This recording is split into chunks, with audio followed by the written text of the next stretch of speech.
Good morning, everybody. How's everybody doing this uh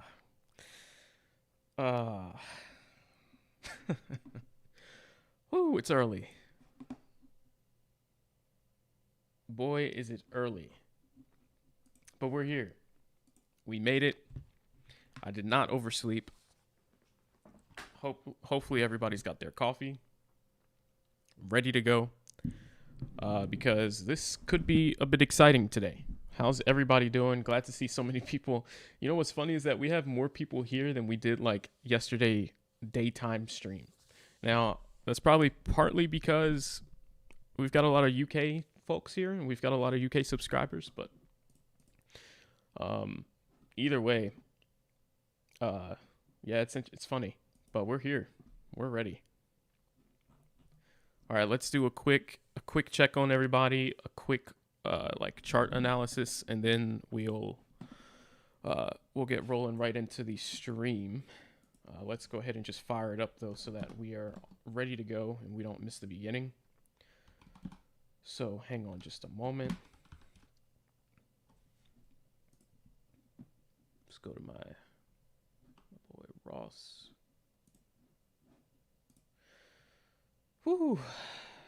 I decided to spare you guys the music this morning, just to not jar the people that are in the U.S. Awake. So, yeah. All right, hang on.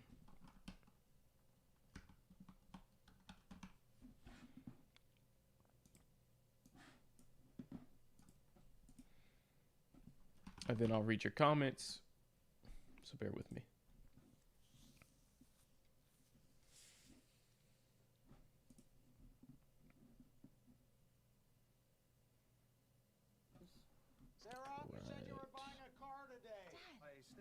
R. Nicole. I already used Capital One Auto Navigator. I found my car online and got pre-qualified instantly. Easy. Well, since we're both up, who wants French toast?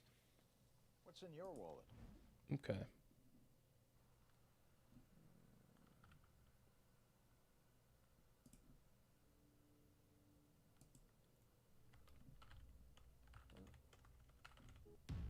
Awesome. Right. All right. So I've got the stream ready. So now let's just roll right into. Let's read your comments and let's check things out here. Of GameStop stocks, I believe. I think it's I need to start drinking purchasing. this coffee before I fall back think asleep. They were doing something with it. I think it's purchasing.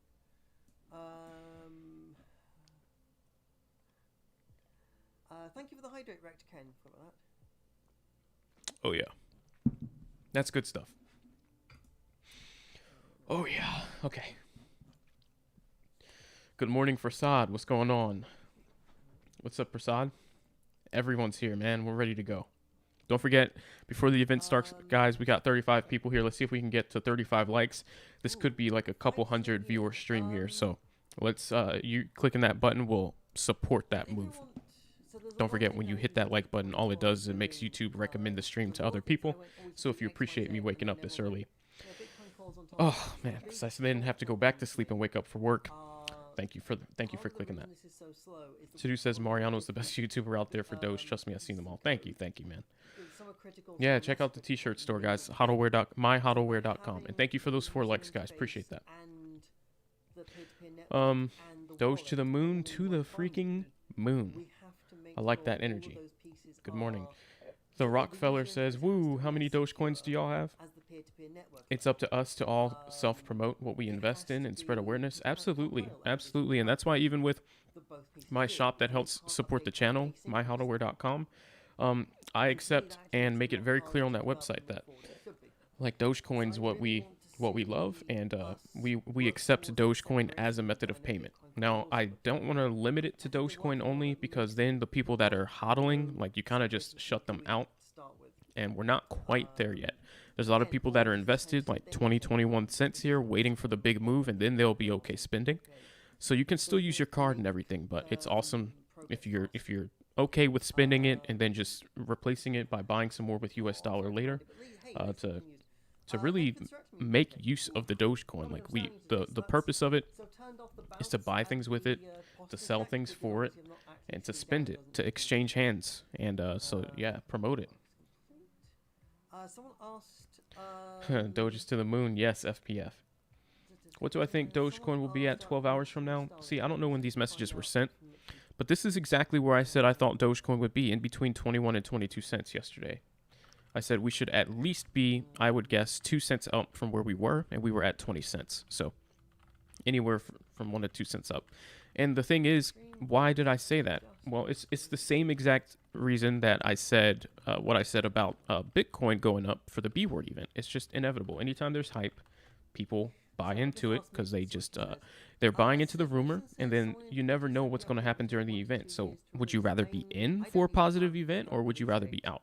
Usually you'd rather be in case something crazy is announced, and then you can ride the wave up and already have a position. A lot of people thinking the same thing. They're going to buy in advance, which means the price is going to go up. So it really makes sense if you see a dip to buy in at a discount first, ride the little hype wave up, and then decide what you want to do. You can either sell and just get a free 2 cent profit, or obviously you can hang on to it through the event and see what happens. And here we are. Now, I don't know if Dogecoin really goes up much further than this, but the thing is, we didn't really go up very much, so there's not too much reason to worry about a post, like a news crash, like a buy the rumor, sell the news crash.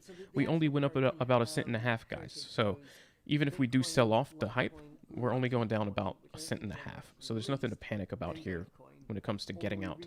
Bitcoin has not crashed, so that's kind of holding our support floor up to like 20 cents right now. And we're already starting to sell off a little bit, so we've passed that point. $1 today? No, I don't think so. Not at all. That's a little ambitious.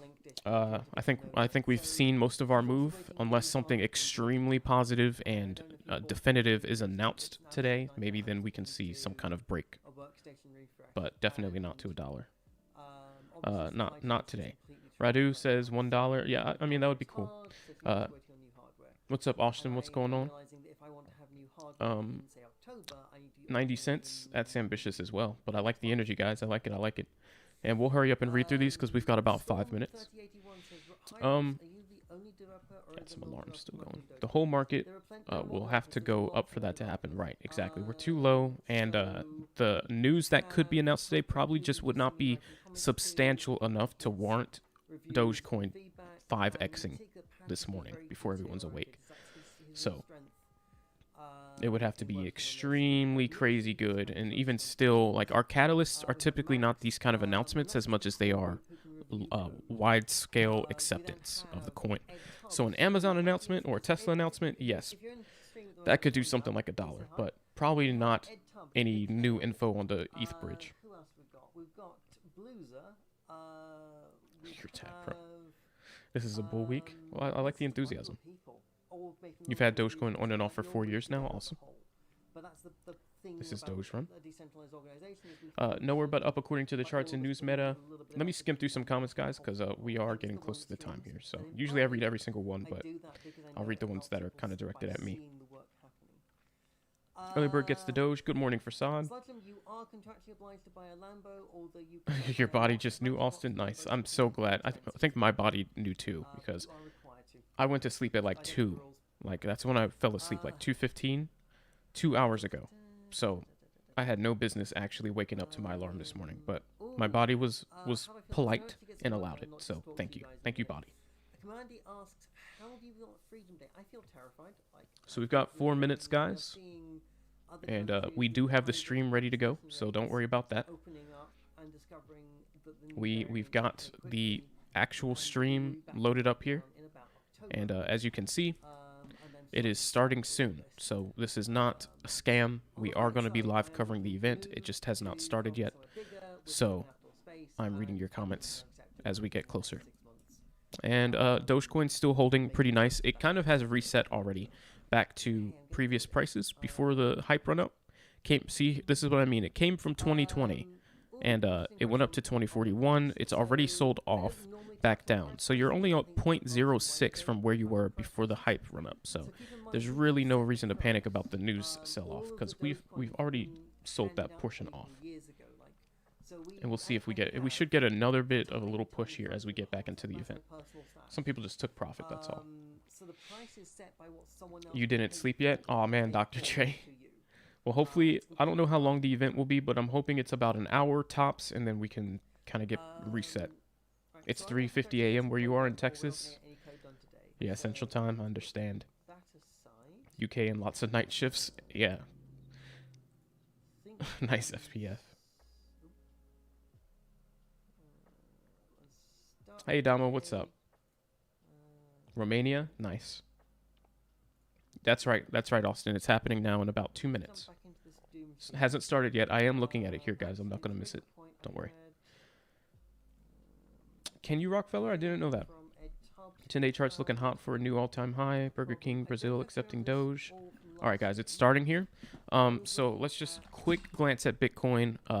It did get up to 40,360, but it did not make a new high. So it almost got there. The nice thing, though, is that it has not crashed, and it just did a small pullback. So we're at a point now where it could just start selling off, or it could bounce off the 200 EMA and make new highs and start a reversal. So very key time.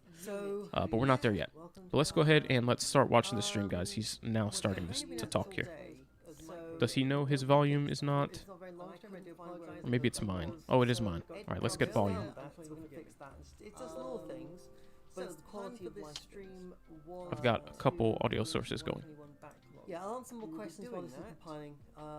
Just clearing out the stuff I was just working on before I start, where they are autogen. Wait, we've got to fix that. Autogen builds the build scripts, and then we'll configure the build scripts, and we can start the build. That takes up. Where's the other audio source?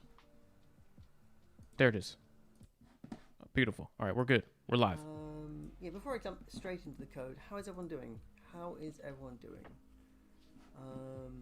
Oh, yes, of course, we've got this massive stream coming. I'm not at all nervous. I'm very nervous. On Wednesday at 10 a.m. UK, so it's an unusual start time, I'll have Vitalik talking about Ethereum, myself talking about Doge. Oh, wait, this isn't it. Sorry, guys. We'll have Oscar, who is the Doge Ethereum bridge. Here we go. Okay. All right, here we go. It actually has not started yet. So I was watching a playback of a stream, but this is the real one. It is it says this is the actual title. So we just got to hang out here. Wait for this to get started. But you can see people in the comments here. So we're here. We're ready. All right. So this is good. He's currently a little late, but it just hit 10 a.m. UK, so we're fine.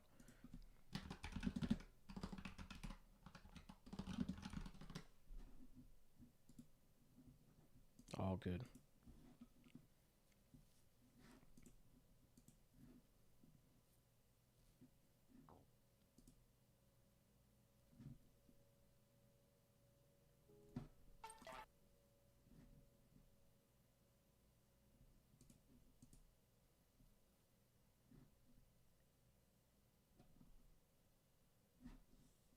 Okay. So this allows us a couple moments to get back to some of your comments here, because now we know we have a little extra time. Let me fire up the Discord group, make sure none of our members are asking any questions in there. By the way, guys, if you want to be able to have constant communication with me and get additional discount on merchandise, you can subscribe to the YouTube channel's program if you click the join button next to subscribe. And that will give you, the main perk is access to the members only Discord. It's a relatively small group of like 55 people, so it's not hundreds of people, and that just allows me to interact with everybody. And just frequent conversation, answering questions, discussing where buy entry points and exit points are. And I mean, I guarantee you, well, I won't guarantee you, but I'll just let you know that it's a $9.99 a month thing. That's how much it is to join that, to be a super member of the channel. And I mean, you'll make that back in one trade. So it's just up to you. But all right, looks like everyone in the Discord group is probably asleep. So let's just let them know Live now. We should be cool.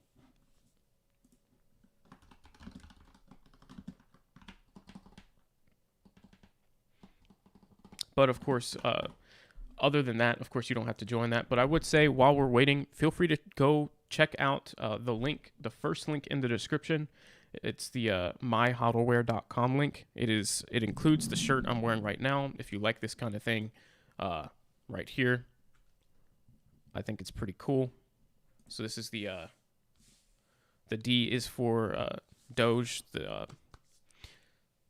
It's probably my favorite one that we have on the website. It's a matte black Dogecoin D on black shirt. It's pretty sick.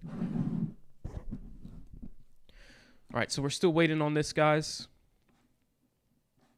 What we can do, let's just go back to the home screen. He's still offline, so that's okay. Give it a little refresh.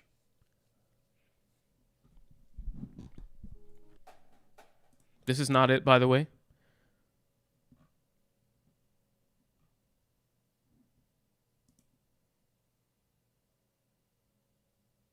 All right, we are in the right spot, though. I'm just making sure. Obviously, we don't want to miss anything. And I will move some of those things off the screen. So...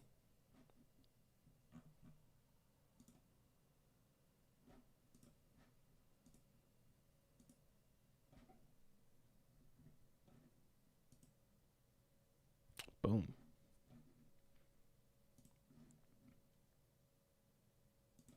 And what's going on to all like 85 of y'all? Glad to have you. It's crazy that you guys are awake. I'll be honest. All right, I'll blitz through a couple more comments here while we have another minute, apparently. No. Oh, man. Okay. Let's see what Dogecoin's doing. Anything at all? Well, Bitcoin's still hanging out, doing pretty nice here. We're getting a bounce off the 200 EMA. There still looks to be some momentum, even though it's a slow mover. And Dogecoin's now bouncing back to 21 cents. As you can see, there's just a lot of pre-event hype. Obviously, volatility isn't crazy. It's only like a 5% move here as we move up about a cent. But yeah, it's cool. We'll take any positive momentum, right? Bitcoin doing good here. And it'll be interesting to see what happens if we can pass the previous high of 40,500. That will put us on target to start heading up towards making a breaking out here of the 42,000 level. And if we can make a new high, that should signal a for good reversal. That could start the actual bull run here back towards 50,000s, 55, waiting for Elon, bring us back to 60s. And of course, that'll yank Doge back up to 40, 50, 60 cents, and so on and so forth. So that's really key. All right, let's double check. Not live quite yet. So the Doge dev himself is not yet live quite yet. Hopefully soon. I don't know about y'all, but I'm pretty tired. But we're up and awake for this event. So hopefully it's very soon. Okay, there he is. He says, we're just fixing some tech hiccups. We'll be live momentarily. So we're here. We're in the right place. He just commented, guys. We're in the right spot. And so we're ready. We're locked in and ready. I just dropped a woo in the chat. I don't know. Do I get banned for...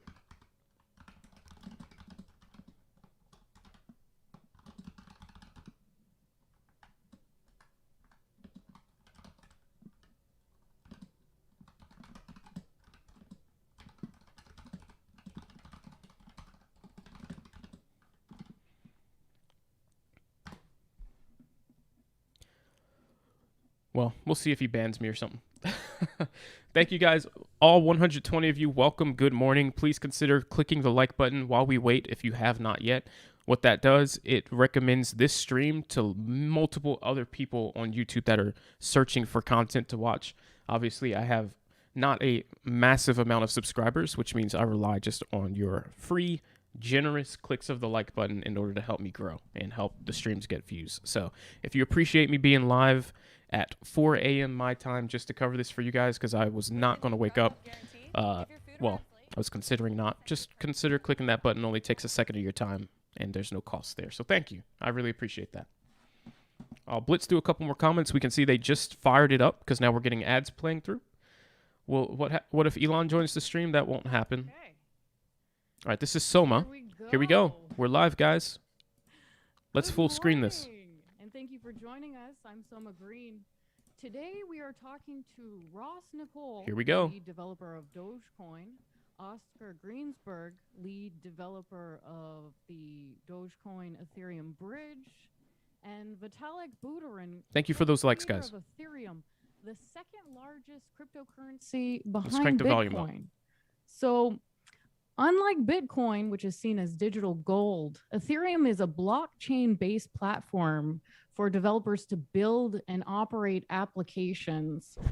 And that might seem a little confusing for some of you. All you have to know is that blockchain is like a digital ledger.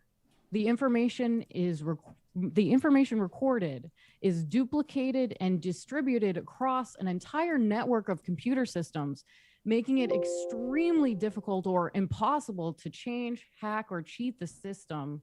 Vitalik, how does using this system provide security? Like, We're how getting right does into building applications on Ethereum provide security for those applications? Or, like, what How do you does mean? the blockchain itself provide security? A lot of people are concerned about how it works and are confused Sure. about how it works. I mean, it works because you have this network of a large number of computers all around the world that are checking every transaction and that are running some kind of distributed consensus to agree together on like what order to include transactions in. And once that order is in place, like after some point in time, like it becomes extremely difficult to change.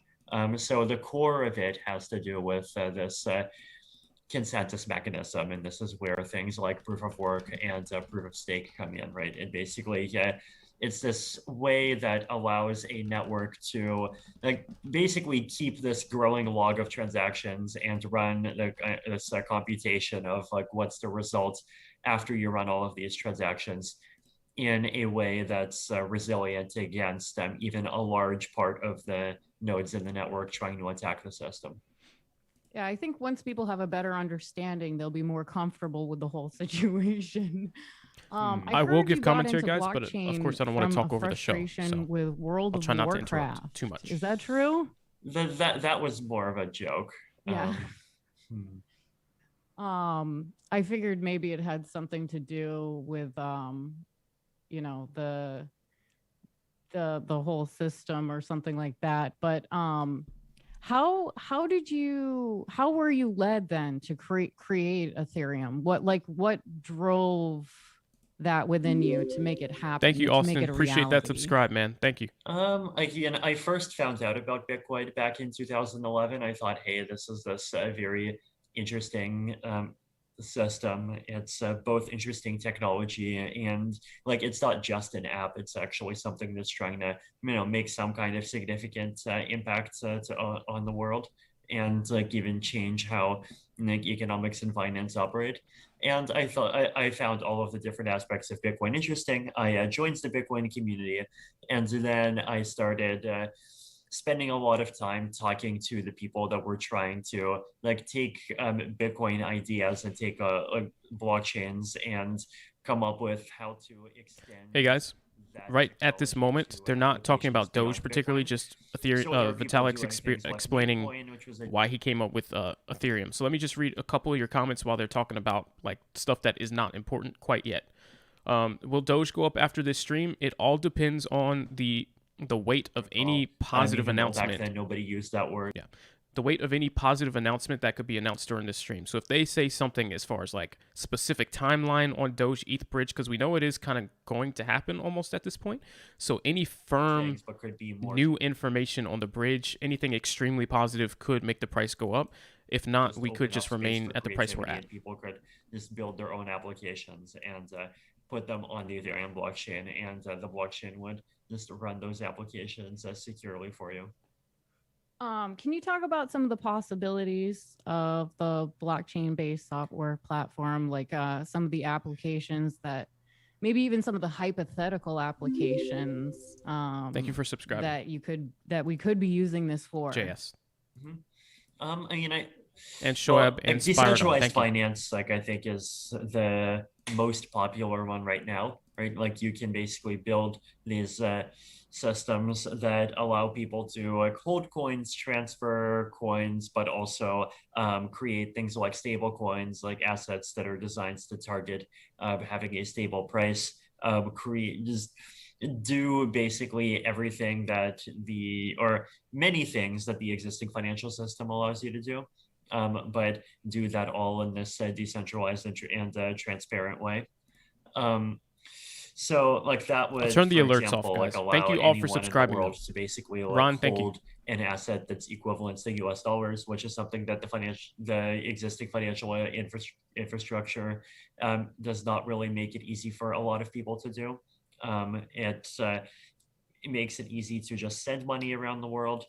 Going beyond finance, there's also many other applications that you could run on chain.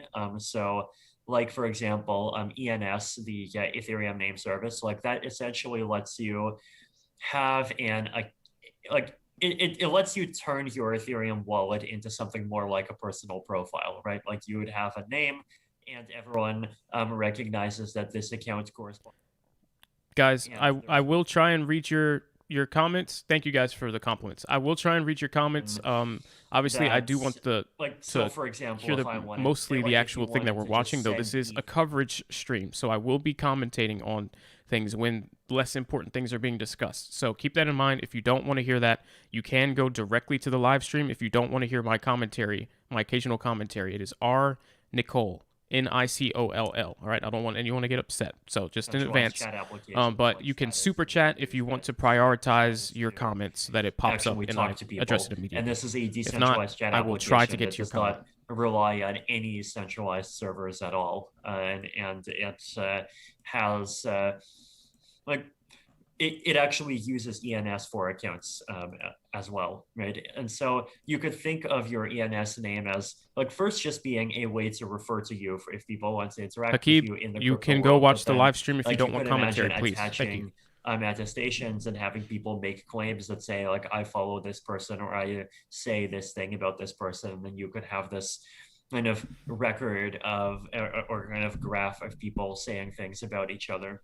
And from there, you could like basically create a more decentralized version of a lot of social media like infrastructure.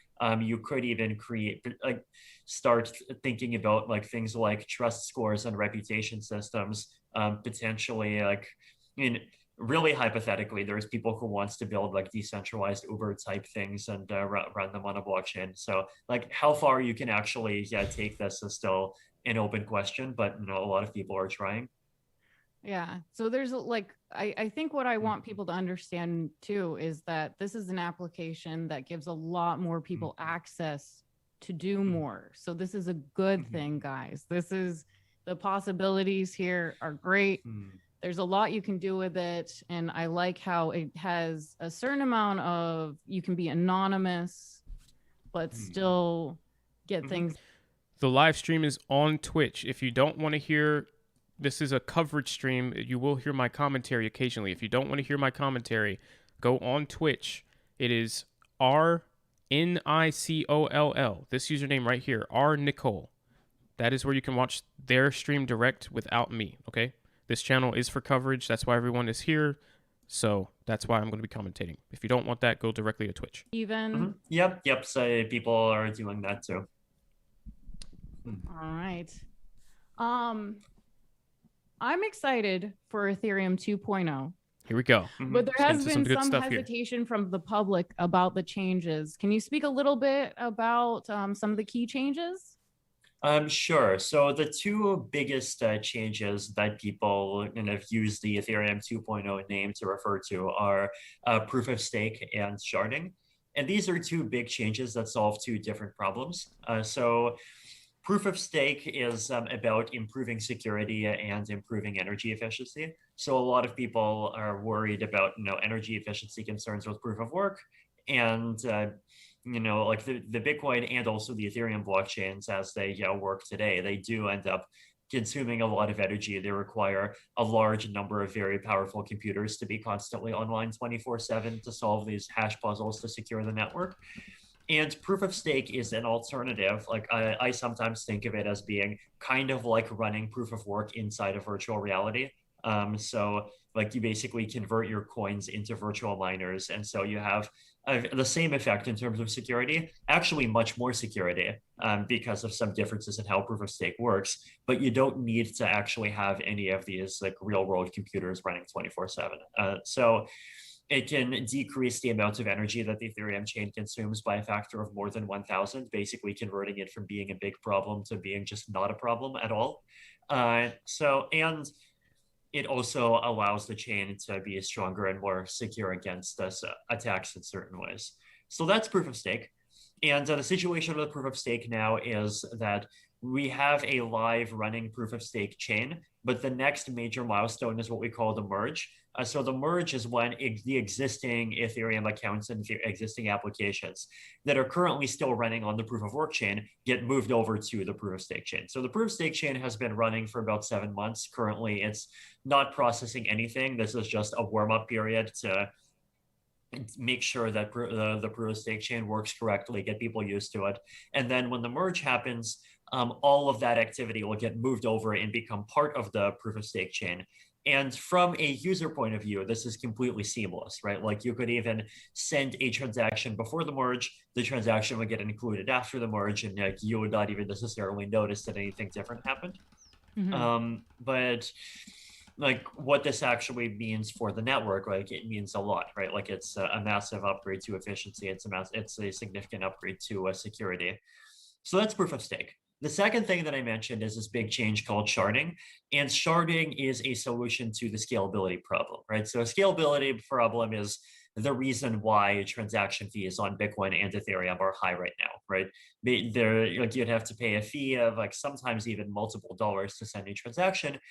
And the reason why this is the case is that demand for using both of those blockchains increased massively over the last 5 years. But the amount of block space on both of those blockchains only increased a little bit, right? Like in Bitcoin, it went up by about a factor of 2, and Ethereum, it went up by a factor of 5. But the level of interest in using both of those systems went up by a factor of like 1,000. And so what happens is you have this like situation where there's a lot of people who want to send transactions and they're all bidding against each other, and only the ones that wants to pay the highest fees get in. So fees end up getting quite high. The only solution to this is to actually improve the technology so that the blockchain can process more transactions. And that's what sharding does, right? The way that it does it is that instead of requiring every computer in the network to process every transaction, you do some clever work to basically split the work up so that each computer only verifies a small subset of transactions. And you do this in such a way that it's still secure, it's still very resistant against attackers trying to sneak through invalid transactions. Invalid transactions would still get caught and still get rejected. But this basically means that instead of the network being able to process only as much as one computer, because everyone's computer has to process everything individually, you can have a network that can process hundreds of more times of transactions than what a single computer can handle. So sharding is a bit longer term, but sharding is still happening, and we have a team that's implementing a proof of concept, and it's very exciting work as well. And I think that's going to continue to grow because I think Ethereum's popularity is going to continue to grow. So Yes. I have a feeling you're going to have to head even more in that direction. And do you believe that this is going to be the way that you'll continue to grow with the followers? So there's also another scaling technique called rollups that I don't want to get too deeply into. It's a different kind of scaling, but it has the same effect, and it increases the transaction throughput by a factor of about 100. And actually, sharding and rollup stack on top of each other. So after we have both, then Ethereum should be able to process about 100,000 transactions per second. So going up from about 50 transactions a second that it can theoretically process today. So it's a big improvement, and I think it'll be enough for a very long time. All right.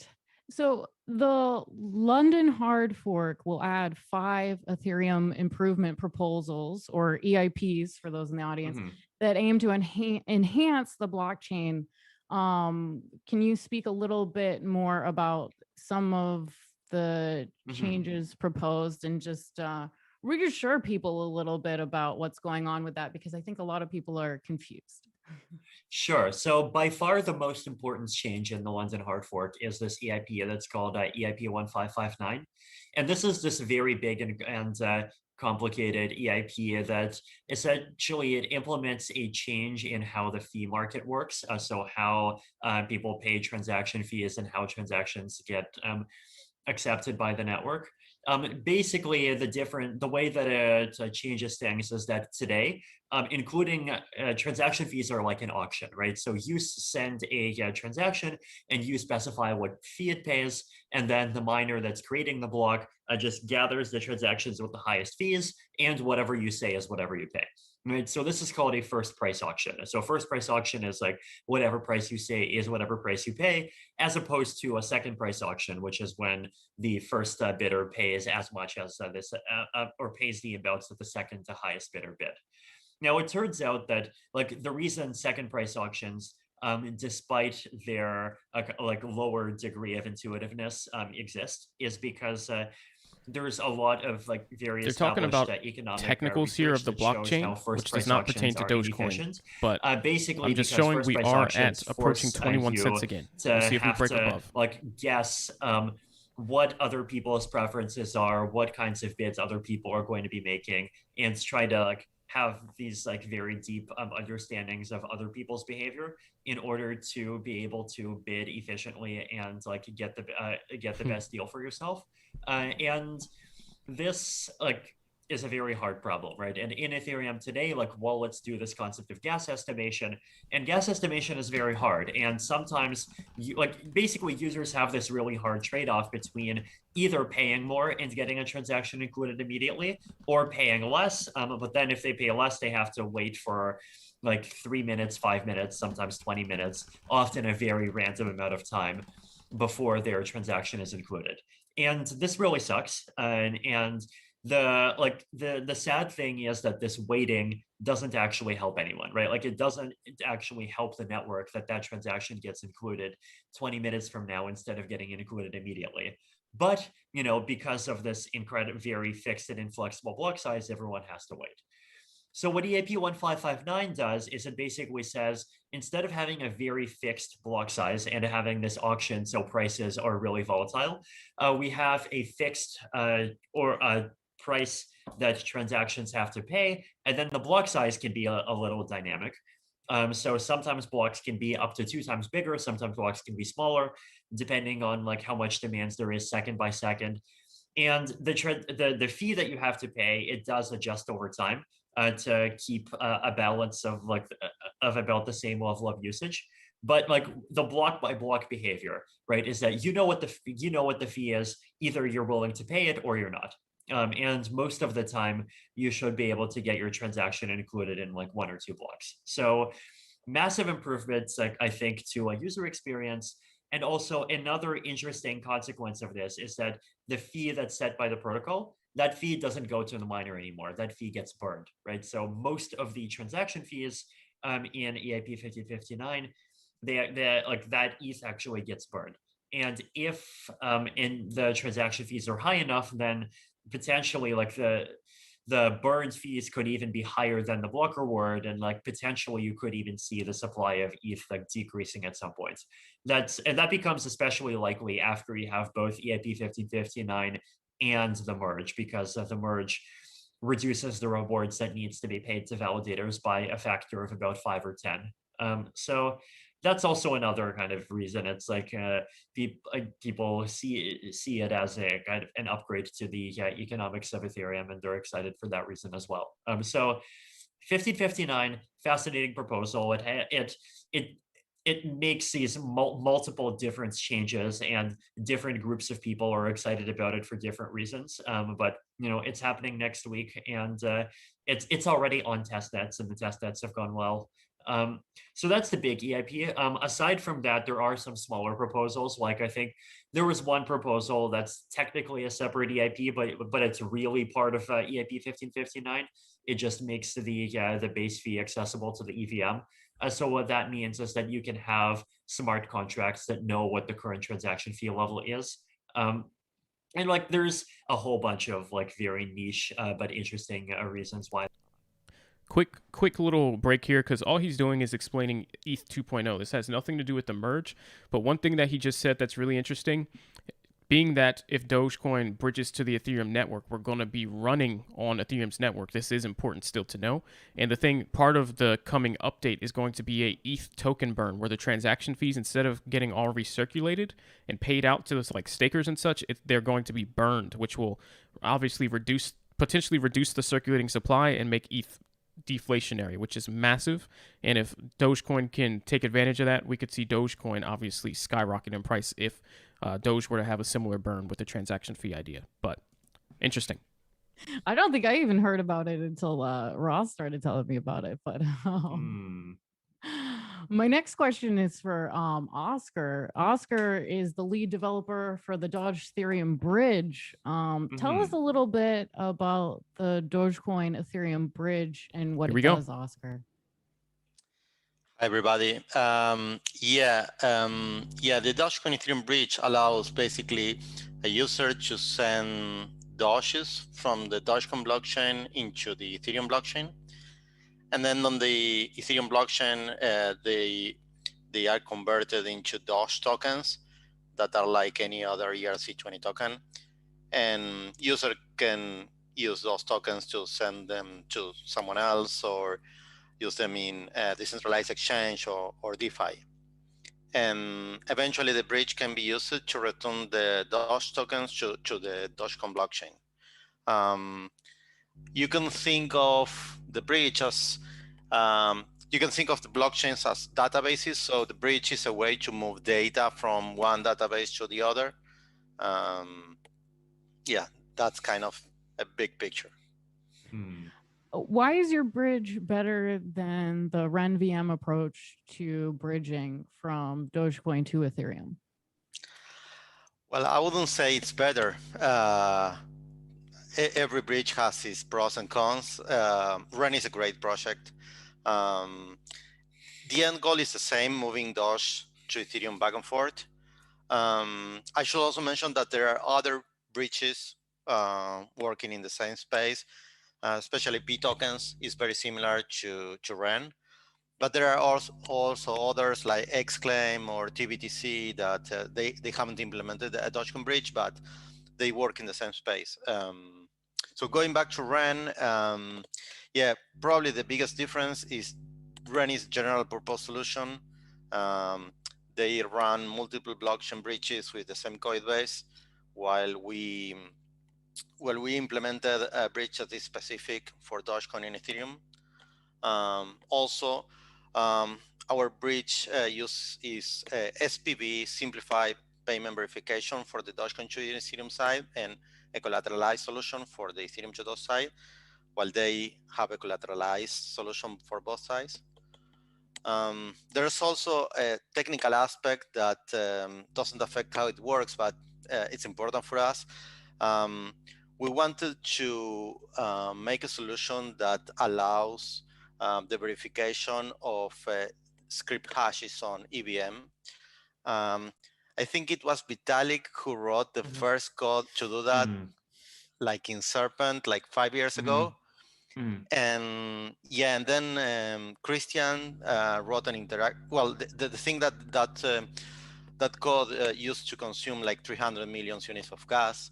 And then Christian, the lead developer of Solidity, implemented an interactive solution for that. And the Trubit team improved that, and eventually we ended up using that as part of our solution. So for us, it's important to solve that problem as part of the bridge. Then another thing that is different is that we use Ether as collateral, while Ren uses their own token. We think it's better to use Ether because the price of Ether is more stable, and it makes the bridge simpler if you don't have to use a custom utility token. And at the same time, you can increase the amount of collateral that is needed if the price changes. The other thing is Ren has like a minimum collateral for validators to participate. When the price of Ren was higher, it used to be 170,000 US dollars, which is a lot, like minimum to be a validator. And we have no minimum, so I think having no minimum, it's an incentive for decentralization. A key thing of Ren is when you send Dogecoins to validators, you are not sending them to a single validator, but to a group of validator, which is a good thing.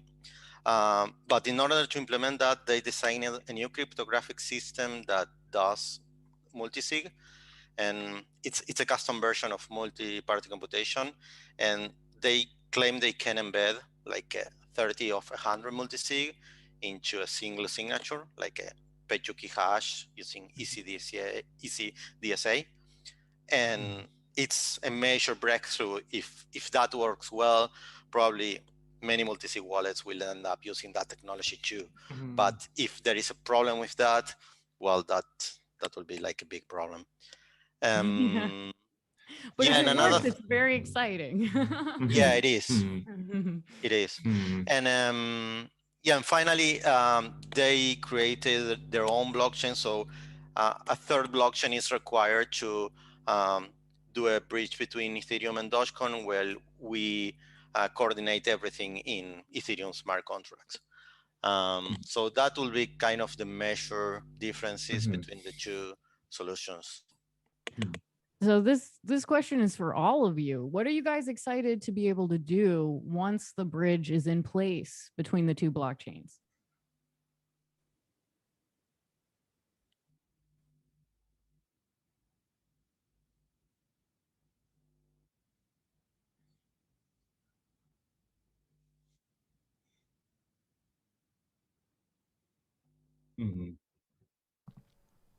Can't hear him.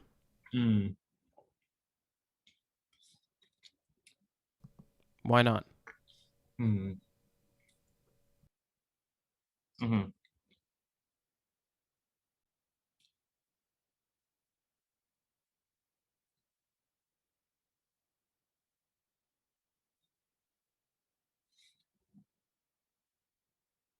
I think they're faking it. Nobody can hear him. Vitalik's like, yeah. Oh, yeah, exactly. I can hear you. Oh, yeah. Yeah. Only Vitalik can actually hear him? Interesting.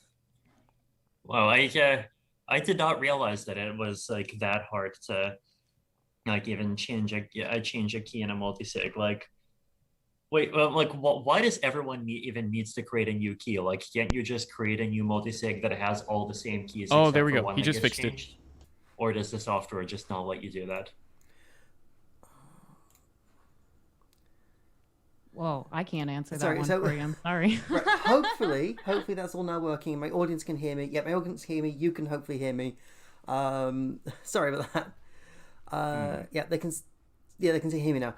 Great. So what we're talking about is, so we could have potentially used the same public keys, but partly if we're having to do it anyway, we still need to verify the keys. We also need to check the results. So there's a lot of just handling stuff. And I think, could we have simplified it potentially?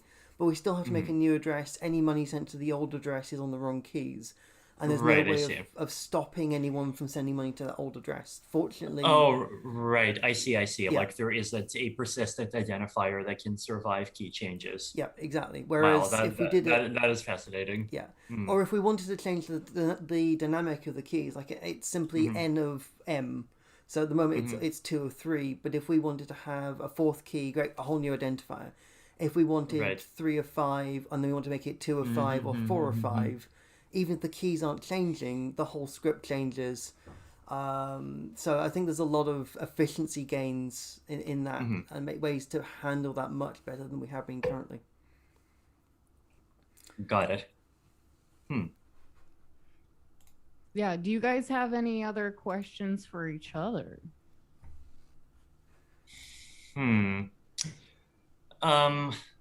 Let's see. I mean, Russ. So, what is your technical vision for Dogecoin? Oh wow. I mean, the moment. So just getting 121 out is the big highlight for me. There's lots of people who want to do different things with it, and it's kind of. I think we need to sit down with a lot of the community, and particularly the companies working in the ecosystem, and go, what actually makes most sense. I know. I'm going to list things I hear calls for without indicating these are where we're going to go. So please don't hold me to any of these or any specifically. But obviously, proof of stake has come up. You know, one thing actually particularly is if we can move with the bridge, it enables us to move Dogecoins onto Ethereum. We can then look at scaling through Ethereum's sharding project system. So that's one way for us to improve scalability.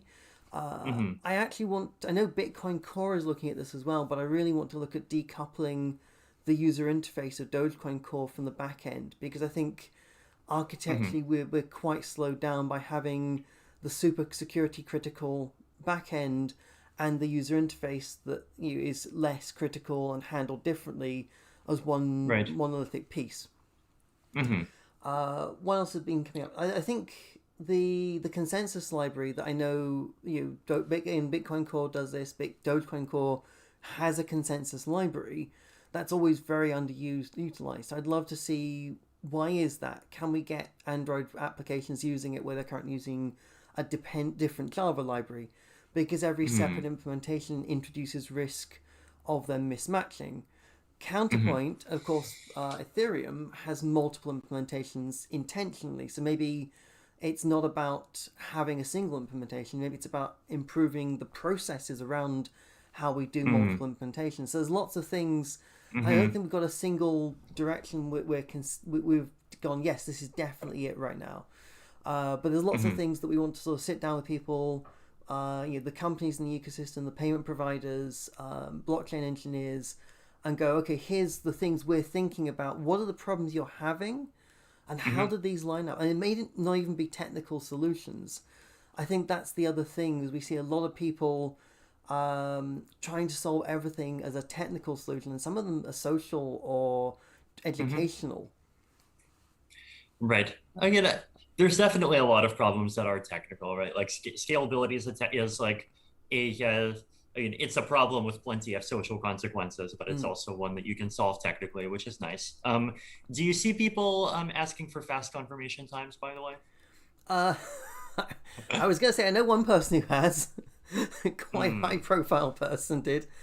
I think so. I think there's a very compelling case made that if people go, what do you see? How do you see Dogecoin? I really want to buy coffee with Dogecoin, and they go, is a minute fast enough? And I go, ooh, awkward question. So I have to admit that is one where it would be great to go into a coffee shop and they say, oh great, we take Dogecoin. So I tap my phone on a payment platform and it just does I keep every time I say. I think it's NFC, isn't it? Yeah, because I keep mixing them up with NFT, because I've got NFT in my head, and I can't forget NFT. Vitalik, didn't you do a voice for an NFT? Yeah. Okay. Yeah. So, interesting. I guess though, like even in Ethereum, we actually get what was it? So we get calls to try to find ways to make things faster, because like if for quote the Web3 vision, even 12 seconds is not fast enough for a lot of people, which is interesting. Yeah, because I think we are being nudged towards, people would love 6 seconds, and part of me is kind of, does that make sense to do on a layer 1 blockchain, or is that something that is going to make more sense on a layer 2? Right. And I know that the existing layer 2, they kind of launched, and then they didn't really quite work the way they were meant to, where there was, actually sort of end up with lots of sharded layer 2s that weren't really put together. And I think we need some way of making that experience better, but I don't, and again, like, we need to look at what do people want to do with this? What are the targets? I know lots of people say, let's make it faster. Great, let's get an actual analyst in and look at what that does to the performance characteristics, and be able to make a strong argument. Because at the moment, I think, particularly in Dogecoin, we're making kind of a hunch on what's that going to do to the performance, and are people aware of the trade-offs? Like, if we make it 10 times faster, then and we fully pack those blocks, your disk usage is just going to go through the roof. That's fine. I think you can kind of decouple faster from bigger, right? Like, I think like, you can talk about having blocks come 50 times more often, but also be 50 times smaller, and that's an improvement to latency without touching scalability. But then you can also talk about, like, separately about, like, how whatever frequency the blocks have, like, what happens if you make them 2 times or 5 times or 10 times bigger. They're both definitely fascinating questions. And on the latency side, I guess, well, Ethereum has worked fine with 13-second block times, which is interesting. I guess I definitely wonder what happens if you try to be, like, even more extreme and push on that further. I mean, I know there's definitely some blockchains that try. I mean, I would absolutely love to be able to start doing large-scale experiments with that, or even small-scale experiments. And we could look at a technology such as NS2, so Network Simulator, to be able to potentially model that out ahead of time, or just throw it live on AWS is the other option. And I think totally, even just as a thought piece, it would be fascinating to go, okay, let's make a new blockchain and experiment and see what happens. What how often do we see blocks being micro forks forming?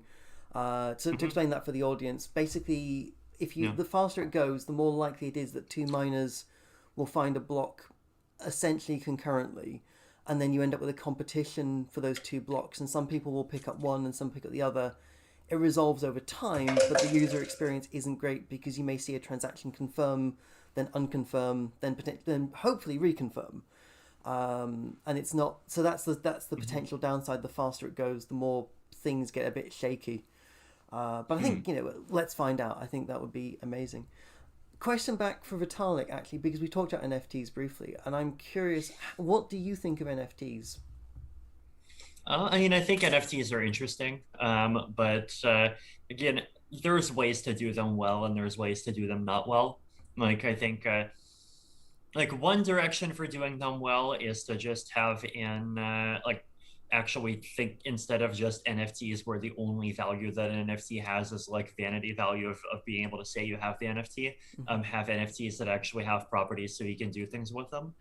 Like, even just one excellent example of this, like ENS, right? People forget, I think, that ENS domains are NFTs. They're, like, basically the first NFT that was really successful in Ethereum. And it's ENS, I think, is Ethereum's by far most successful non-DeFi application.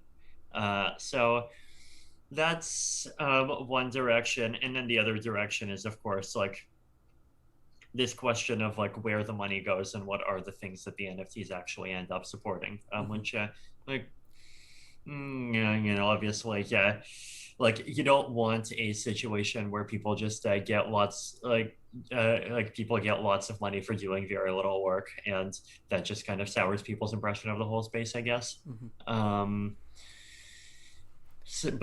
So, if it's an NFT of something where a huge amount of work went into it, that's one thing. And then ideally it would also, like, I've been really into this concept of some of the revenue from NFTs going for charities as well, and trying to use that to just fund public goods of various kinds.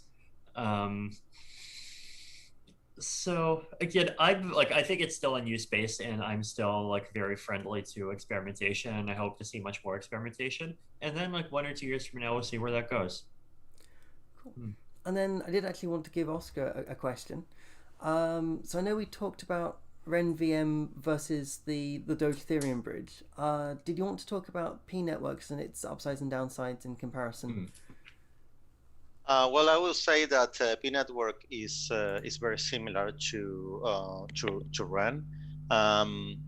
P network they put more attention to their trusted execution environment, so every validator is required to run on Intel SGX. So that gives another layer of security.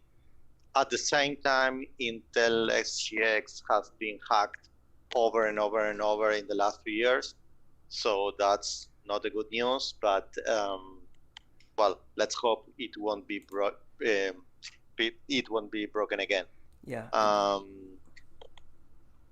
Away from that, it's very similar. Both projects are doing kind of the same thing. So everything that is said for Ren goes for P tokens. Yeah, I think that was the concern a few people have had with P networks is, you know, it very depends on SGX and or differentiates through SGX, and if that doesn't work as the way it's meant to, you know, that's kind of its risk case. Yeah, Ren, they at least on their documentation, they also plan to use a trusted execution environment with the Google, I don't remember, ASIL or something like that. So yeah, so that's all. Since we're on Twitch, I do have to ask you guys, do any of you have time for gaming? And if so, what are you playing right now? I mean, I play chess sometimes. Nice. That had a little phase on Twitch for a little while. It became pretty exciting. I'm sure people would watch you play if you ever want to stream on Twitch. I am just going to openly say I'm not good at chess. I'm not getting into this. I mean, yeah, so I've done some Satisfactory on stream recently. So that's kind of my go-to when I've got downtime. I really want to get back into Among Us, actually. So I want to do another Among Us stream. And that maybe coming up at some point. Yeah, Among Us is a pretty good game. Or that ghost hunting game. Hopefully they entertain viewer comments, because there's still some room here for a lot of things to be discussed. Do you guys have anything coming up that you want to plug? Anything, any announcements you want to make? Anything that you're working on? I was going to say, so we're going to do a more technical deep dive stream. Oscar, Doge is still lingering right under 21. Like I said, even if there was nothing interesting announced, it's not going to like dump, because we barely moved up anyway. So we're stable. We're fine. Sort of higher level. My next stream of this type will be with Michi Loom of the Dogecoin Foundation board. She's going to be talking about what the board is and what it means for Dogecoin and what her role will be going forward. Yeah, excited to see that. I'll pay her to never do another interview. That's messed up, ISO. Vitalik, what do you do for fun in your spare time? Do you have any hobbies? I mean, I read things. I go on walks, go on runs. I'm surprised you have any time for that at all. You must be pretty busy. Some of the research that I did on you, a little bit of it was very forward thinking.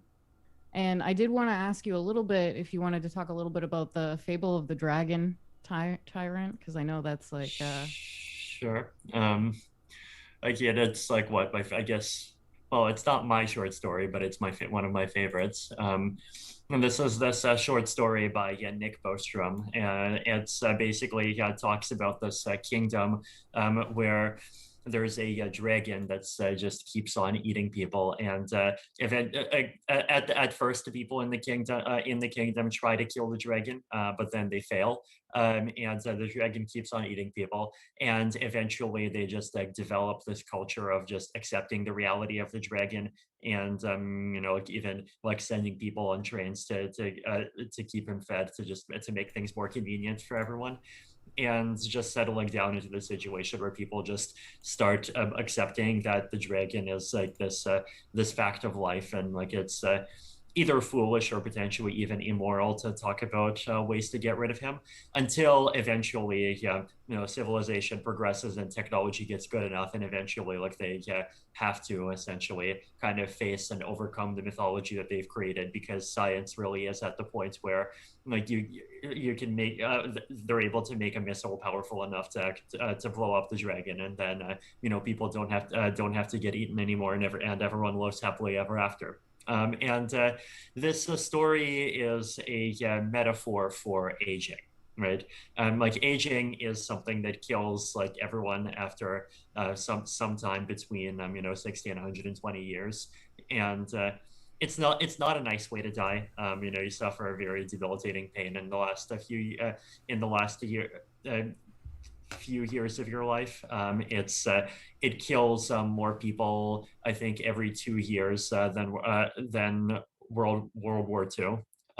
So it's a very nasty dragon, but it's a condition that like we've basically come, or most people have come to basically accept as natural. And sometimes if you bring up the idea of like using technology to reverse aging, like there are even people who start saying like, hey, aging is good, and like isn't it like what we have overpopulation if we get rid of aging, which is of course an argument that you would never hear someone making for like say war, right? So like you want to ask, well, like why are we so okay to just to accept this argument again, this in the context of aging. And the reason why this is important is because like while it is true that for thousands of years people have like been searching for cures for aging, and pretty much all of them have been snake oil, sometimes literal snake oil, and like none of it worked except for just like a little intermittent fasting and exercise to give yourself a couple more years.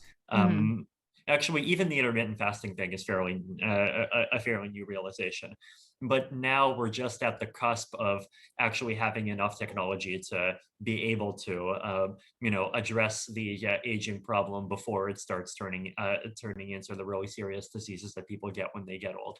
And people, like, I think people aren't realizing yet that biotech really has advanced a lot, and I think it could be on the cusp of advancing much more, right? Like this could, like, if you think about how computers advanced between 1949 and 2020, right? Like they've gone from the very first computers, like I think ENIAC was created around that time, and like it was this very dinky and barely effective thing that could only do a couple thousand operations, but it had this big room full of vacuum tubes.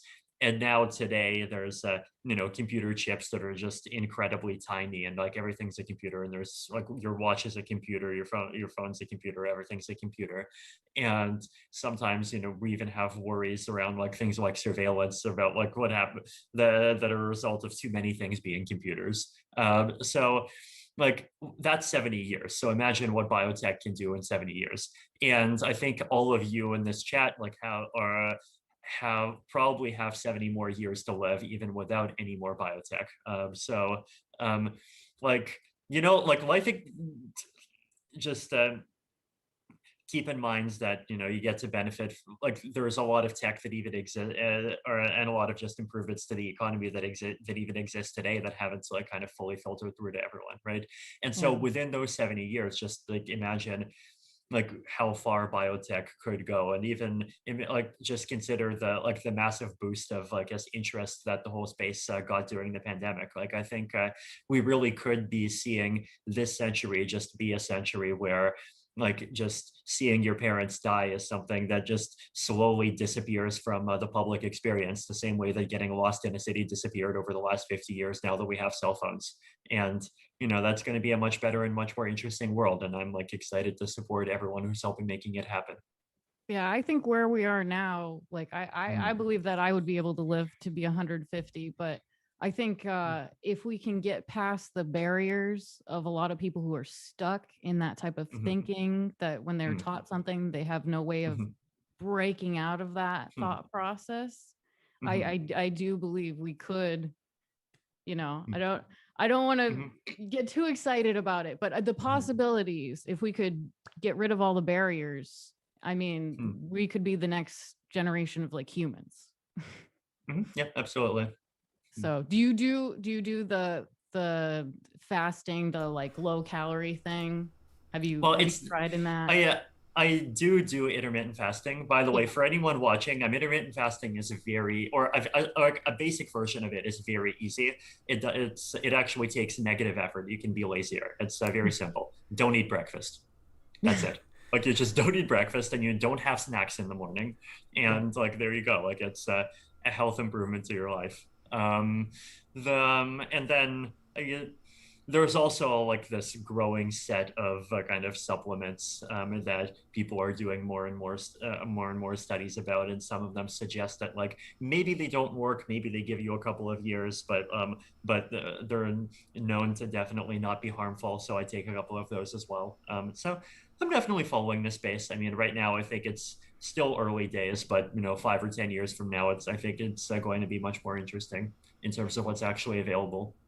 Yeah, no, I fell down the rabbit hole of that. So I'm looking into the low calorie, but like lots of food. And I think for Americans, it'll be really easy to cut out breakfast, because what are we eating for breakfast anyway? Cereal? That's trash. Don't eat it.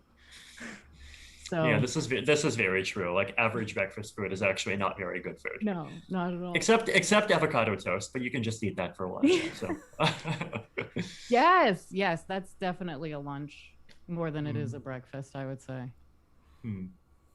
But as long as you're getting your nutrients, everybody should be okay. So yep. I was gonna say, the stream is not going to turn into a breakfast fight. I was gonna say, I'm a yogurt and fruit kind of guy. Okay. Cool. Yeah. No, I think a lot of the anti-aging stuff is completely superficial, and a lot of the skincare routines that I've seen, if those people spent that time sleeping instead of putting stuff on their face, that would, revive them more than putting all that stuff. I mean, I think like there's definitely a kind of public perception problem, right? Like, that there's like the skin, like that skincare stuff and like deep longevity research are in the same space, in the same way that like Ethereum and Ethereum Max are in the same space, right? Like, one's a blockchain, the other is a scam coin. They just like get attached to each other for some reason. Yeah. I think a lot of what you're doing gets lost in the noise too, because I think people are just so stuck in their regular patterns that I don't know. I have a lot of faith in what you're doing. I'm very excited. So Oscar, I was also meaning to ask you when you think the bridge will be production ready. Yes. Good question. We don't have a current estimate. We have a working prototype that can send Doges back and forth. The code is open source, by the way. Everyone can check the code on our GitHub. It's called Doge Ethereum. But we have like a list of things that we need to do before we release. One is to create a UI so normal people can use the bridge instead of geeks that know how to use the command line. We have to decentralize our price oracle. We have to implement the penalization for operators when they misbehave. And then we have to do all these small things that needs to be done in order to make a formal release, like fix bugs, fix a couple of things that, the things that are not ready, and also do an external security audit to get externalized into our code. So those are like the measure things that once we complete them, we will release. All right, cool, great. Okay. Ross, anything else from you? No, I was actually going to say, Oscar, talking about the open source code, I was going to say some of the repositories in this, I wasn't certain which one's the latest. It would actually be great at some point, if you can make sure that you know which ones people should be looking at and tweet those out maybe so people can. Sorry, I'm realizing I'm speaking very quickly. For the open source repositories, if you can maybe tweet out the ones that people should look at and the are latest and most up to date, that would be brilliant for the people who want to dive into that technical detail. Oh, you're muted. I was mute. Yes, I will. Basically, it's the master repository, the master branch of every repo on the Doge Ethereum. On the Doge Ethereum GitHub. That will be it. Yesterday, we actually pushed a lot of new code, but I will tweet about that. Yes. Vitalik, what are you reading right now? I'm not reading. Well, right now I'm not reading anything. I'm kind of in the middle of a break between things. Ditto. I just came back from a vacation. Do you ever go on vacation? I mean, I guess like for me, every day is sort of like a fluid mix of doing various things. So I get that. While on vacation, I took a bunch of pictures. So you're always kind of getting work done in the background. Yeah, right. Like there's, if there's work to do, I do it. If there's fun stuff to do, I do it. Have you done any traveling? Are there any countries that you'd recommend for me to try out once I get out of this quarantine? Mexico has been actually interesting. I spent some time there. Oh, really? No, it's one of the only places that like just to let anyone come the whole time. So I mean, obviously, like in COVID, safety is like a bit of a DIY in that environment, but like it's not that bad, right? Because like especially if what you want to do is just like go there with some friends and mostly stay in an Airbnb and just otherwise to kind of enjoy outdoor things, then it's not too bad. It's I don't know. I personally find the food great. I find what else is great. I mean, the government is not annoying. Like how like when you go into the U.S. and sometimes they're just they ask a lot of like, what is the purpose of your trip? And a lot of these questions that just make you feel very uncomfortable at times. And like, no, like Mexico's like, hey, welcome. So I appreciate places that are welcoming. There's a lot of just very interesting local culture of all kinds there. That's. Did you ever do one of the swim up bars there? I have not. I'm not much of a bar person. Unless. Swimming is cool, I guess. Yeah.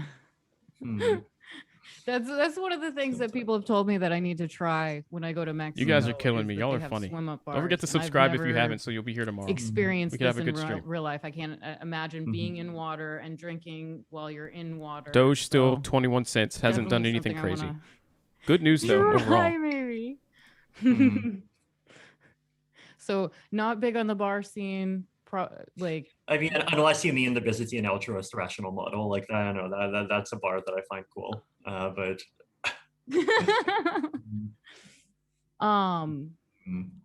do you play any sports? Casually, I mean. Does going on runs count as a sport? Yes, absolutely. Okay. Yeah, I've done that. I don't know, I did a 20-kilometer run through Paris the day after EdCon, so that was fun. Ooh.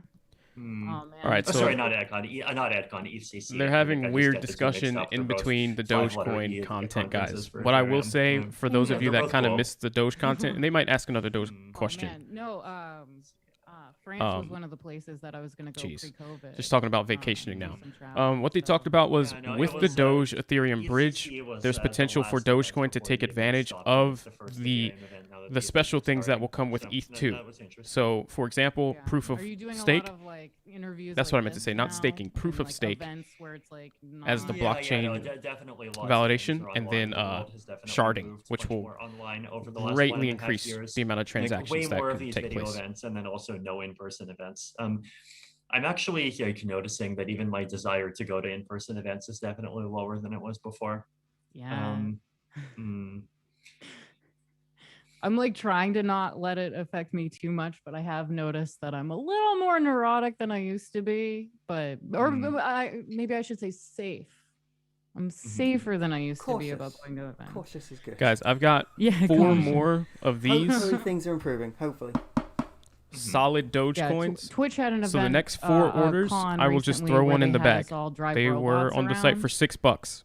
So I got to drive a robot around and talk to other robots. The next 4 orders on myhodleware.com. Just so you know. The future only completely digital. No more, you know. Right. Yeah, no, it's interesting how kind of virtual realities of different kind and like tele-realities are taking over. It's again, well, also I think Mark Zuckerberg talking about the metaverse. That was interesting. I mean, I personally am definitely excited about the blockchain space, I guess, creating its own more decentralized alternative. And I mean, well, the good news is that, I think, the Ethereum space has been creating its own metaverses, right? Like Decentraland has been going around for just quietly doing its own thing for years. And I'm sure that we're going to see more things too. I think people will get used to transitioning into a virtual world as well, because I think some of us have been playing MMOs since we were kids, so it's no big deal for us to like visualize some of these things, whereas people who don't have any experience in that realm have kind of a harder time transitioning. Like our parents. Did you get into that kind of stuff when you were younger? Did you play any games or anything? Again, I played World of Warcraft when I was younger. Do you ever play that now? We could play around sometime. Well, and my account ended up getting, like, I got a notification years after I stopped playing that my account got banned, which was just really weird. Randomly? What? I don't know. I don't know. I would have to like log back in. I'd have to figure that out again. It's been a while. It's been a while. So. Did y'all catch that? She's like, "You ever play this certain game? We could play sometime." All right. Well, thank you guys for coming and talk to us today. You're all welcome back at any point. Yeah, thank you too.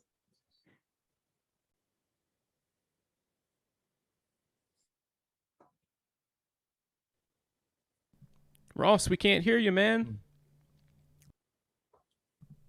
Bitcoin 40K. All right, thank you very much, guys. I will see you next time. Bye. Thank you. Bye-bye. Oh boy, guys. Well, I know a lot of you are probably going to take off right now and go to sleep. So to you guys, thank you all for watching, of course. And we still got Ross here. He's still live. Cool. Let's see if he has anything to say. He might answer some additional questions. Is that working? Here. Can you hear me? You've got me. Excellent. Cool. I hope. Maybe it's not over. This is the guy that really matters.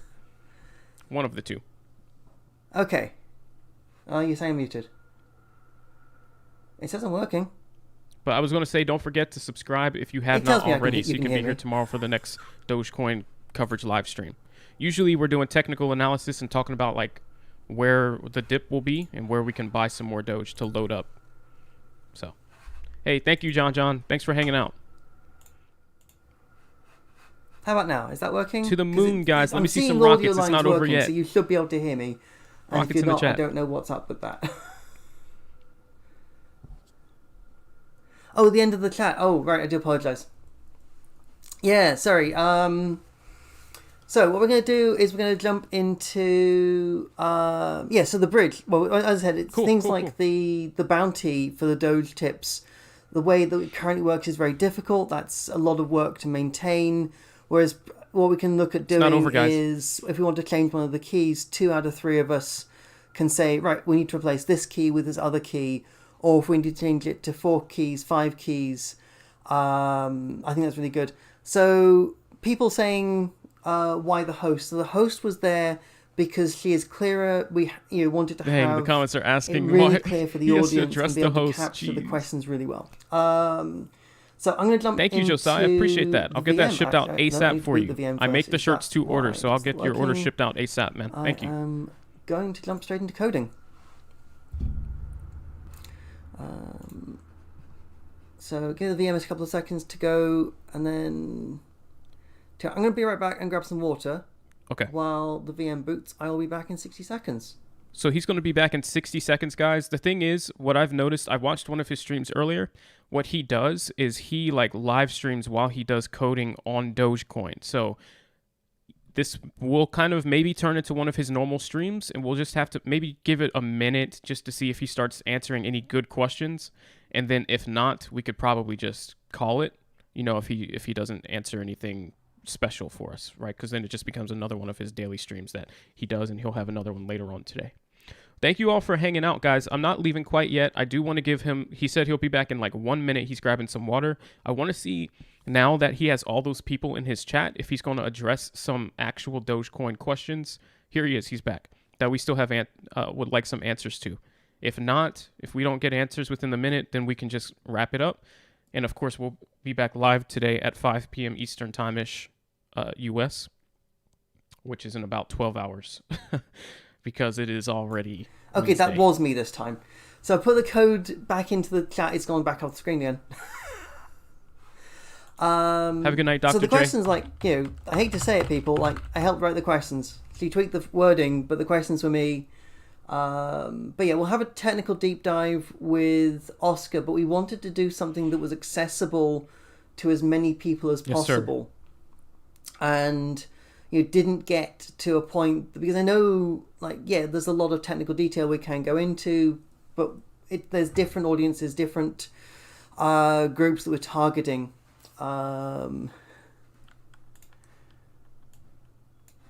Cool. I have forgotten to actually put the VM on screen. There we go. There we go. Cool. Right. So what we're doing today is we're jumping back into the fees because I have 45 minutes. So let's get some fees done. Git branch. Git checkout. 1.14 fees.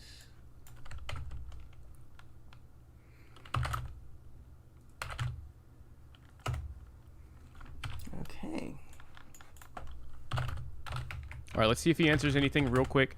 Guys, I've got like 2, because Josiah just placed an order. That means I have like 2 So what Doge we're coins doing left. is the If you first want stage one, of the fee code that's going in. It'll be thrown in for free with your next order. Truebit. So $6 usually. We had questions we wanted to cover. We wanted to focus on those. I'm aware people wanted to ask about Truebit. I didn't want to dive into other things that were tangential to what we wanted to do. Partly I'm a little bit confused where the swim up bar came from on that one, but you know. Oh, so yeah, you got it, Josiah. All the activities. I need to actually come back and thank people. So I'm going to scroll down through this list. I'm not going to catch everyone. You're all greatly appreciated. I know there's a lot of stuff happened. So, but the top ones: PDK12, thank you for the 1,000 bits. Crawfish52, thank you for the resubscription. Commandy, thank you for the 20 gift subs 26 minutes ago. PDK12, thank you for the 10,000 bits half an hour ago. Korean Doge King, thank you for the gift sub. Luis Flores, thank you for resubscribing. Legendary Go Getter, thank you for the 1 bit. Commandy, thank you for the other 20 community subs. Wow, and that hype train, everyone. Thanks, Leo, for the bits. Sorry, let me pull this over so I'm not staring in the wrong direction. Yeah, hype train, amazing. 3 bits, Legendary Go Getter. 5 Zack to Moon, thank you for the gift subs there. Thank you for the subscription, ADJ Niche. I can't even pronounce your name. Thank you for the 5 gift subs, Zack to Moon. Thank you for the subscription, Sadie Superfly. And cool, I think that's me caught up with everything but the follows. I'm not going to try and do all the follows. Let's see if he's going to say anything right here. If not, we'll wrap up. We are just going to picking what has happened to this code. So this is ready. So that once my Photoshop is frozen for some reason. Reviews the fee architecture changes, and they're in, we can then go straight into merging the actual value changes that are the core of this work. Okay, right.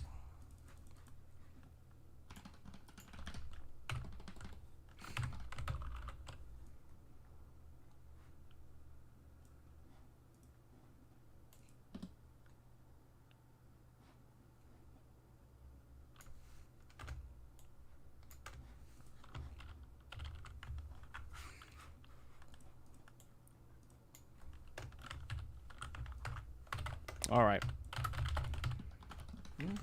Looks like he's going back to his normal stream, guys. I don't know if we get any new information from this, sorry, though it's it is hard cool to hanging out. chat and focus on this. But I just hey, want at him least to what's answer happening. like one question from his chat. There we go. He's the lead developer on Dogecoin, and he's writing code here. I would love for him to answer like a question or two from the chat that's still here from this event, and see if he can give us any insight. Because the questions, he said he wrote them, but I'll be honest. I mean, he also said he wanted it to be accessible, so he didn't really get into any of the juicy information.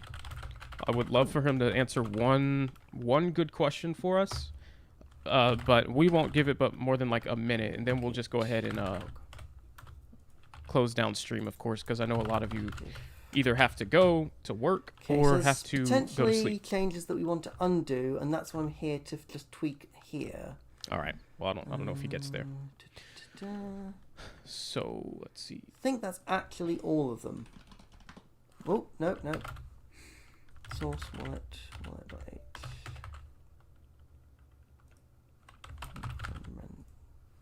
All right, guys. Well, let me read some of your comments here, and then we can start wrapping up. How about that? Because I think he's just going back to coding. CP rate.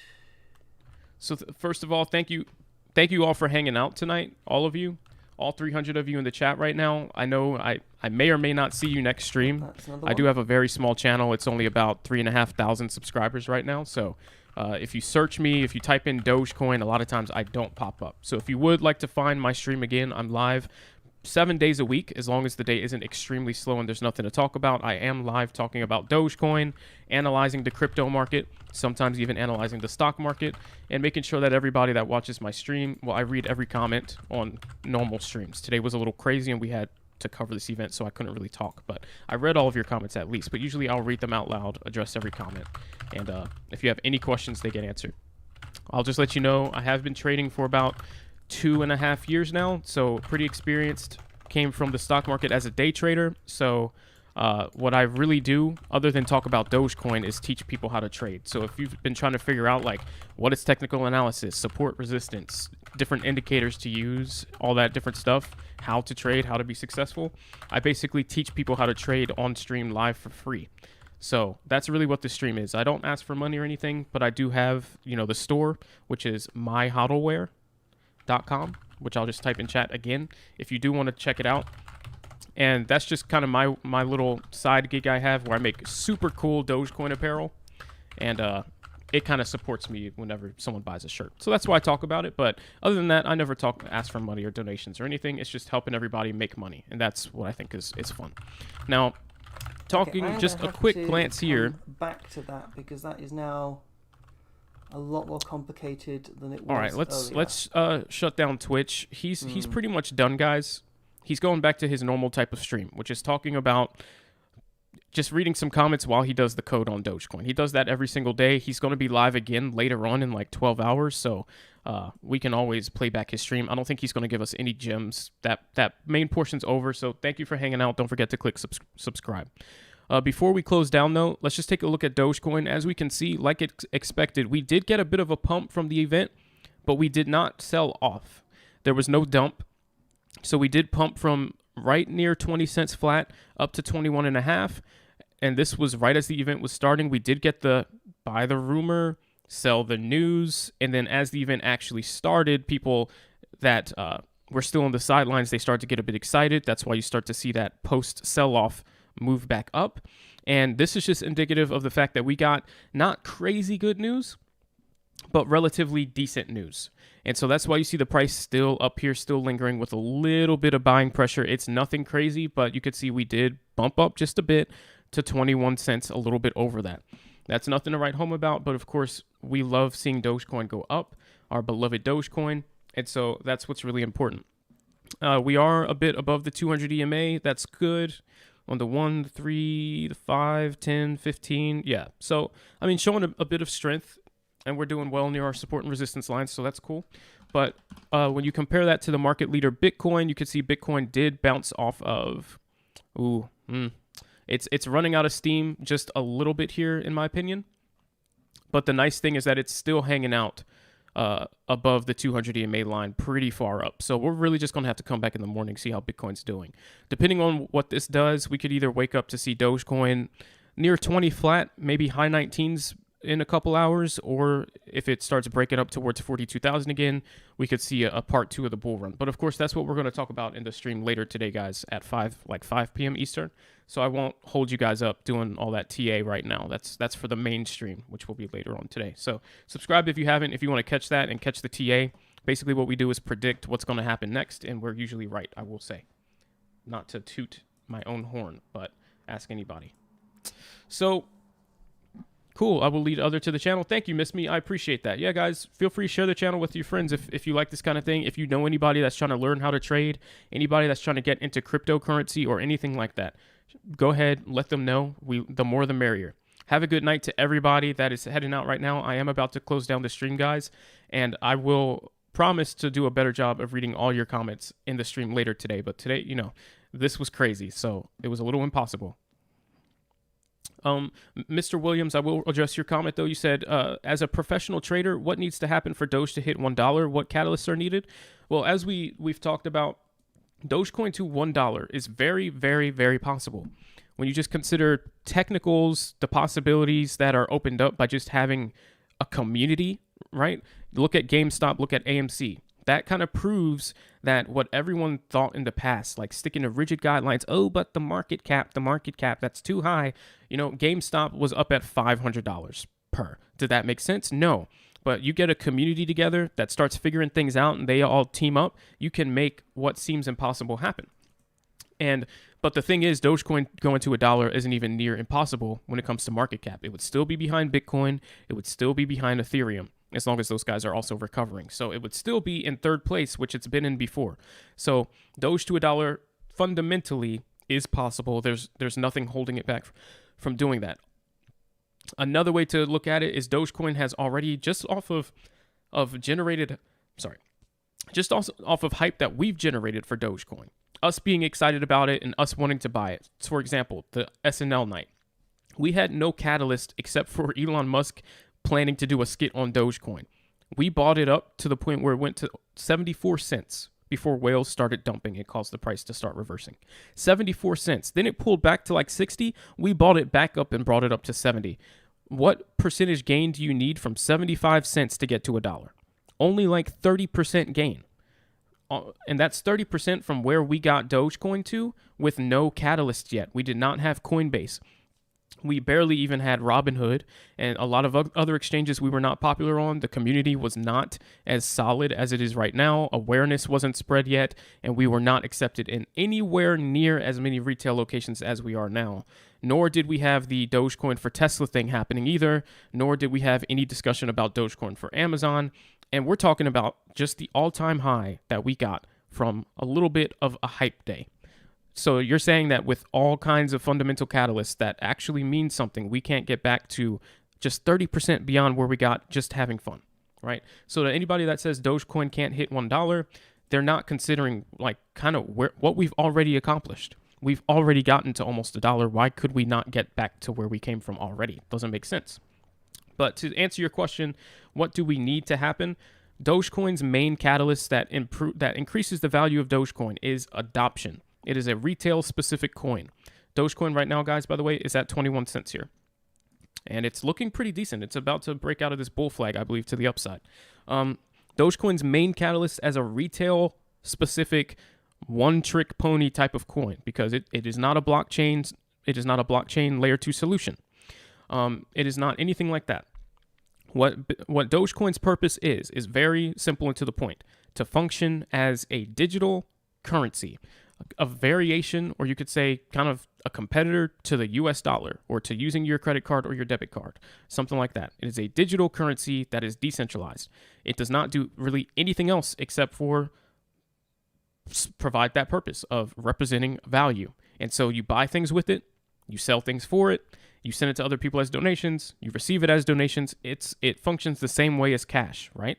That is Dogecoin's purpose. That means any type of thing that you have in that field. Bitcoin, for example, same thing. It's a store of value. It represents value.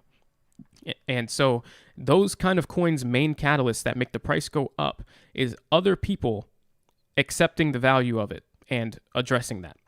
So for example, this is the example, and guys, this is probably the last comment I'll address, so just bear with me and then we'll head out, all right? So for example, think about going to the arcade. You go to the arcade, right? And they usually have, like, you use your credit card or whatever, and you buy a certain amount of arcade tokens. Now, in the arcade, the US dollar doesn't really mean anything. What they want as currency within that arcade is the arcade tokens. That's how you can purchase things like candy, prizes, work the machines, play the games, everything. They accept arcade tokens as payment. Now, that arcade understands the value of the arcade token. They've accepted that as payment. But take that arcade token out from the arcade and then go down to your local Walmart. Now, you paid $5 for 5 tokens at your arcade. Now, take those $5 worth of tokens to your Walmart. Try to pay with your arcade tokens. It is not going to work. They're going to look at you and laugh. To Walmart, those tokens have no value. Even though they technically have $5 of value that people have assigned to it, Walmart is not on board yet. So when they see those arcade tokens, they just kind of look at you and laugh, and they're like, yeah, those are worth what? Nothing? Maybe a penny? I don't know. To us, they're worth nothing. So no thanks. It's the same thing with Dogecoin. To people right now that don't see the value of Dogecoin, they don't accept it as a method of payment, Dogecoin to them is absolutely worthless. And so that means to a lot of large retailers, Walmart, Amazon, Tesla, whoever, you bring your Dogecoin, which currently we've assigned it value, to 21 cents. Everybody else that accepts Dogecoin as payment understands the assigned value of 21 cents. But you take it somewhere that does not accept it, it is worth $0. But so the thing is, the more places that accept the value of the coin, the more established the value of the coin becomes, and that makes it even more valuable because more people are understanding the value of this currency and accepting it, which means it becomes more useful as well, and the value becomes more solidified. And those are the catalysts that increase the value. All right, and hopefully that wasn't too confusing. But basically what I'm saying from that is that Dogecoin being accepted places is what will make the price go up. And then, of course, there's the ETH bridge, which could give us smart contracts, NFTs, additional functionality. Those things will fundamentally and technically change how Dogecoin works, which will be great to make it better, and that will help the price go up. But our main catalyst, not so much technical, it's just more people accepting the value of it. That's what drives the price up. And we can see a prime example of that with Bitcoin. Market-leading company said, we're suspending U.S. payment, and the price cut in half, almost a third. That's the power behind adoption of a store of value type of coin. If that tells you anything, look at Tesla with Bitcoin. So anyway, how do we get there? Amazon announcement, Tesla announcement. That's the quickest way to $1. If we can get both of those things, we'll be at $1 just with those two alone. And for the sake of time, I'll save the rest of that explanation for the stream later today. But that's the fastest route. Amazon and Tesla adoption gets us to $1. Straight road there. Now, we don't technically need Amazon as well. It could just be Tesla, or it could just be Amazon. That would get us close. But I'm saying those two things combined would definitely push us over. All right, guys. So please answer this question. How did I find that live stream? Why did I cut it off? So Vitalik's already done. That part ended, Kevin. If you want to watch the replay, go on Twitch, and he probably will re-upload it. So it's R-Nicol, R-N-I-C-O-L-L. That's his Twitch name. And that part is over. Now he's just doing his normal live stream just by himself where he's doing the coding for Dogecoin and answering his chat's questions. But really, he wasn't even answering questions. So that's why we shut it down, because it was over. No problem, guys. Absolutely. Cool. All right, guys. Well, thank you all again for hanging out. I'm going to head to sleep. If I did not address your question, please come back later. I'll be live at about 5 Eastern time, and I will read your comment then and answer your question. But it is about 5 a.m. here. I'm about to fall back asleep, so I don't want to bore you guys too much here. So thank you for hanging out. We'll reevaluate Dogecoin and Bitcoin later and figure out where this price action is going to go. We are starting to sell off just a bit here, but we're doing all right. Doge burn wallets. They talked about ETH burn wallets, but anytime that you are tied to a blockchain, you can always take advantage of the functionality. So there could be Doge burn, but they did not discuss Doge burn. No problem, Art with me. All right, guys, don't forget, subscribe if you haven't. Absolutely, Josiah, I've got your order, so that will be out shortly today. Thank you for hanging out, guys. Subscribe if you haven't. myhodleware.com if you want to check out my store. Twitter at 2020 Tech Reviews if you want to follow me on Twitter. That's where I'm most active as well. And I'll catch you guys in about 12 hours in the next live stream. Have a good night and morning.